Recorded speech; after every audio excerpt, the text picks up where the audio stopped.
This essay example, as well as thousands of others, is available in text format on our website for free and without registration. Simply Google Ivy Panda Free Essays.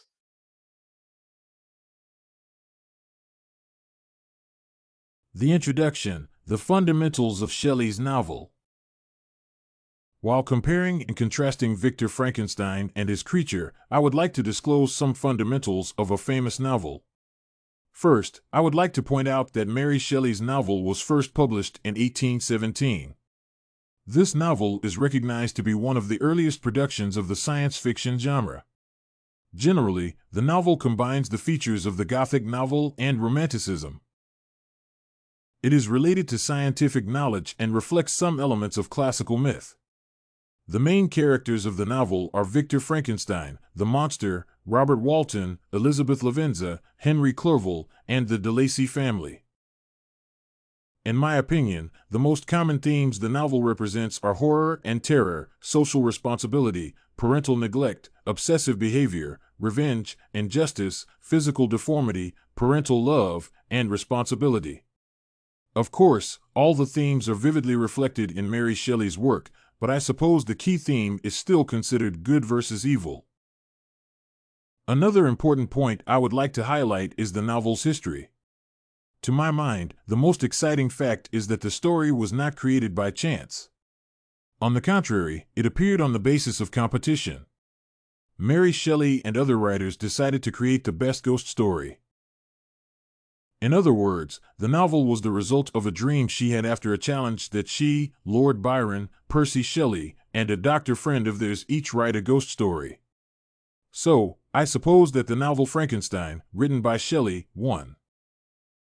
The thesis statement. Mary Shelley's novel Frankenstein represents numerous interesting themes. The novel discloses people's attitudes towards superficial issues as well as really important ones.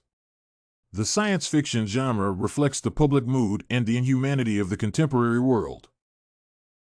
The body, Victor Frankenstein versus his creature, some similarities and differences between the main characters. While discussing the main characters, one is to keep in mind that the creator of the monster Victor Frankenstein and his creature are the principal figures of the novel. According to Shelley's work, Victor was fond of chemistry and science. He received his education at the University of Ingolstadt. The main aim of the investigations made by Victor was to disclose the secret of life. However, the main character's research led to the creature's appearance. In my opinion, Victor's interest in science is closely related to the knowledge of the Renaissance period and the Middle Ages. I suppose that the most obvious distinctive feature between the creator and his creature is the state of mind of both characters. While analyzing the character's behavior, one is to conclude that Victor's mind seems unstable, while the monster he created is more balanced. To my mind, Victor's nature is mainly associated with a psychological disease, namely obsessive-compulsive disorder, while his creature becomes cruel because of attention deficit hyperactivity disorder. Thus, the creature says, "Believe me, Frankenstein, I was benevolent, my soul glowed with love and humanity, but am I not alone, miserably alone?" I think this quotation confirms an affirmation that originally, the creature created by Victor wasn't a monster. On the contrary, the creature wants to be accepted by people. However, it is the appearance that is considered to be much more important than a person's inner world. Of course, the monster realizes his lameness and can't stand people's mockery anymore. The creature Frankenstein tried to find friends. However, later, he realized that no human beings could love him or accept his horrible appearance. So, he says, "Unfeeling, heartless creator. You had endowed me with perceptions and passions, and then cast me abroad an object for the scorn and horror of mankind." Taking into account the quotation, one can state that the creature experienced enough pain before it was transformed into a real monster and started to kill people. On the other hand, I think there is also a need to say a few words about the creator of the monster. It is evident that Victor understands what causes his experiments lead to. For instance, he says, "I was seized by remorse and the sense of guilt, which hurried me away to a hell of intense tortures, such as no language can describe." The creature, in its turn, realizes that there is no fault, that people can't accept it.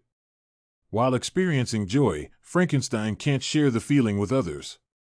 On the contrary, the main character is recognized to be a social outcast. In my opinion, there are not so many standard features that both characters possess. This seems to be really strange, as the monster Frankenstein was created by a scientist, so both characters had to have numerous common traits. To my mind, the only thing both characters have in common is the coherence of reasoning. In other words, Victor Frankenstein and his creature express rational thoughts. However, relying on the first impression, it seems that the affirmation is to be wrong. By the way, I have to point out that my suggestion about Victor's unstable mind is not at variance with the present conclusion. I mean that the statement about rational thoughts both characters possess and the creator's unstable mind is to be regarded differently. I suppose that Victor's unstable mind is mostly related to his desire to study alchemy and discover the secret of life. So, rational thoughts do not contradict the previous conclusion. In my opinion, the author depicts the main character from the opposing side mostly. Mary discovers his selfishness. On the other hand, Victor Frankenstein was, in some ways, reflective of the consistently growing and changing field of medicine in the 18th and 19th centuries. I suppose this position explains Victor's interest in death. Moreover, the creator wanted to resolve various contradictions concerning medicine. However, his experiments were not successful, unfortunately. The conclusion: it is through no fault of the creature. So, what general conclusion concerning the similarities and certain differences between two characters can be made? I think the so-called interdependence between the characters can be neglected. In spite of the fact that both figures had to possess the same traits of character as well as viewpoints, people's attitude towards moral issues and their dependence on external things changes the situation and leads to catastrophic consequences. Finally, in my opinion, it is not the monster's fault that it kills people. On the contrary, people's cruelty and indifference cause tragic events. Soft tears again bedewed my cheeks, and I even raised my humid eyes with thankfulness towards the blessed sun, which bestowed such joy upon me. If you want to find more works like this research paper on Victor Frankenstein versus the creature, compare and contrast, head over to ivypanda.com. It has a collection of free samples with thousands of submissions covering virtually all academic subjects. No registration required to access it.